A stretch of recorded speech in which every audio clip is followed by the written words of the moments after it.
नमस्कार, आप देख रहे हैं सरकारी मंथन। मैं हूं आपके साथ अनूप मिश्रा। दोस्तों, आप लोगों ने अक्सर सोशलिस्ट और सेकुलर शब्द जरूर सुने होंगे। अक्सर देश के राजनीतिक दल अपने वोट बैंक के लिए इन शब्दों का प्रयोग करते नजर आते रहते हैं। एक तरफ जहां कांग्रेस आपातकाल को लेकर सवालों से बचती रहती है, वहीं बीजेपी और आरएसएस इसे लेकर कांग्रेस को घेरती रहती है। दोस्तों, आपातकाल लगे हुए 50 वर्ष का समय बीत चुका है, लेकिन कहते हैं इतिहास कभी पीछा नहीं छोड़ता है। आज वही कांग्रेस के साथ हो रहा है। राष्ट्रीय स्वयं संघ के सर कार्यवाह दत्तात्रेय होसबोले ने दिल्ली में आयोजित आपातकाल के 50 साल कार्यक्रम में बोलते हुए कहा कि संविधान की प्रस्तावना में सोशलिस्ट सेकुलर शब्दों पर बहस होनी चाहिए, क्योंकि यह शब्द इमरजेंसी के दौरान संसद की अनुमति के बगैर जोड़े गए थे। ये दोनों शब्द संविधान की मूल प्रस्तावना में नहीं थे, जबकि इमरजेंसी के समय देश में संसद और न्यायपालिका दोनों ही काम नहीं कर रही थी। इस दौरान इन दो शब्दों को जोड़ दिया गया। फिर ये दोनों शब्द संवैधानिक कैसे हो गए? इस आपातकाल के दौरान भारत के संविधान के प्रस्तावना में, प्रियम्बल में दो शब्द जोड़े गए हैं। राय साहब, आप इस विषय के बारे में कभी बोलेंगे या लिखे तो मुझे मालूम नहीं है, देखता हूं। दो शब्द जोड़े हैं। हम सब लोगों को मालूम है सेक्युलरिज्म और सोशलिज्म के, वो प्रस्तावना में नहीं थे, पहले प्रियम्बल में नहीं थे।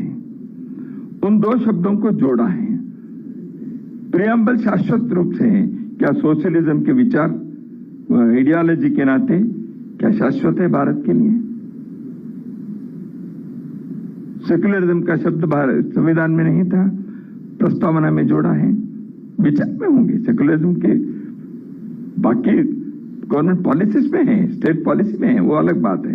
होसबोले ने कांग्रेस और राहुल गांधी का नाम लिए बगैर इमरजेंसी को लेकर कांग्रेस पर कई सवाल उठाए। उन्होंने कहा कि इमरजेंसी के समय संविधान और न्यायपालिका की स्वतंत्रता खत्म कर दी गई थी।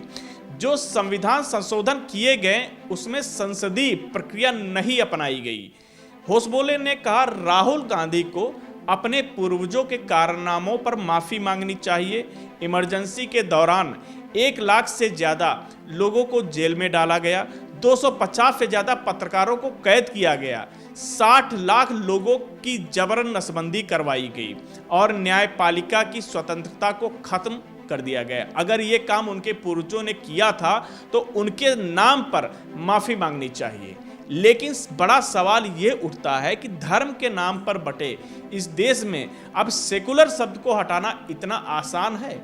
आज के समय में सभी राजनीतिक दल इन शब्दों को अपनी पार्टी की आत्मा मानते हैं। जहां अल्पसंख्यकों की संख्या करीब 30% तक पहुंच चुकी है, क्या अब इन शब्दों पर बहस करने से कोई परिणाम निकलेगा? ये तो समय बताएगा। आपको बता दें कि सेकुलर और सोशलिस्ट शब्द 1976 में 42वें संशोधन के जरिए शामिल किए गए थे। इस दौरान देश में आपातकाल था। 25 जून 1975 को तत्कालीन प्रधानमंत्री इंदिरा गांधी ने देश में आपातकाल की घोषणा की थी, जो कि मार्च 1977 में 21 महीने तक लागू रहा। संविधान के 42वें संशोधन को मिनी संविधान भी कहा जाता है, यानी कि मूल संविधान में बहुत कुछ परिवर्तन किया गया था। संविधान की मूल प्रस्तावना में ये दोनों शब्द नहीं थे। संशोधन के बाद प्रस्तावना में भारत को संपूर्ण प्रभुत्व संपन्न समाजवादी धर्मनिरपेक्ष लोकतांत्रिक गणराज्य कहा गया। दोस्तों, ये थी हमारी आज की खबर। इस तरह की तमाम खबरों को देखने और समझने के लिए जुड़े रहिए सरकारी मंथन के साथ। और अगर आपको हमारी यह वीडियो पसंद आई हो तो हमारे चैनल सरकारी मंथन को जरूर सब्सक्राइब करें।